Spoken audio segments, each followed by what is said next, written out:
સુરત શહેરના પાંડેસરા પોલીસ મથકમાં કસ્ટડી દરમિયાન એક આરોપીનું મોત થતા ચકચાર મચી છે। રણજીત નામના આરોપીને પ્રોહિબિશનના ગુનામાં પોલીસ મથકે લાવવામાં આવ્યો હતો। પોલીસના જણાવ્યા મુજબ આરોપી રાત્રે લોકઅપમાં અચાનક બેભાન થઈ ગયો હતો, જેને તાત્કાલિક સારવાર માટે સિવિલ હોસ્પિટલમાં ખસેડવામાં આવ્યો હતો, જ્યાં ફરજ પરના તબીબે તેને મૃત જાહેર કર્યો હતો। પ્રાથમિક અનુમાન મુજબ આરોપીને ખેંચ આવતા મોત થયું હોવાનું માનવામાં આવી રહ્યું છે। હાલ પોલીસે મૃતદેહને પોસ્ટમોર્ટમ માટે મોકલી આગળની કાર્યવાહી हाथ धरी है, જ્યારે મોતનું ચોક્કસ કારણ પીએમ રિપોર્ટ બાદ સ્પષ્ટ થશે।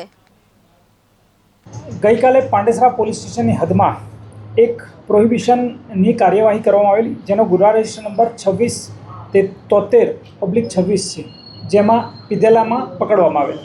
સદર ઈસમનું નામ છે, પૂછતા તેણે રણજીત શેખર પટેલ જણાવેલું, પરંતુ બાદમાં તપાસ કરતા તેનું નામ રણજીત ચંદ્રશેખર ગીરી નીકળેલું, જેઓ મૂળ ઉત્તર પ્રદેશના રહેવાના હોવાનું જણાવે, જેમના પિતાજી ચેન્નઈ ખાતે જતા રહેલ છે, જેના પાલન પોષણ અત્યારે એમના કાકા કરી રહ્યા છે।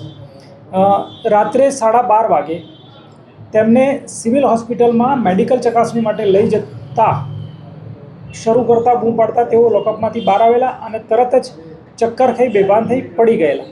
તરત જ પોલીસે પણ CPR આપવાનો પ્રયત્ન કરેલ, 108ને કોલ કરતા સમયસર 108 આવી ગયેલ અને પ્રાથમિક સારવાર આપવાનો પ્રયત્ન કરેલ, પરંતુ સ્થિતિ ન સુધરતા તેમણે 108ના માધ્યમથી સિવિલ હોસ્પિટલમાં શિફ્ટ કરવામાં આવ્યા। સિવિલ હોસ્પિટલમાં પહોંચતા પ્રાથમિક ચેક કરી ડૉક્ટરે જણાવેલ કે સદર ઈસમ મરણ ગયેલ છે, જેના આધારે પાંડેસરા પોલીસ સ્ટેશન ખાતે અકસ્માત મોત નોંધવામાં આવેલ છે અને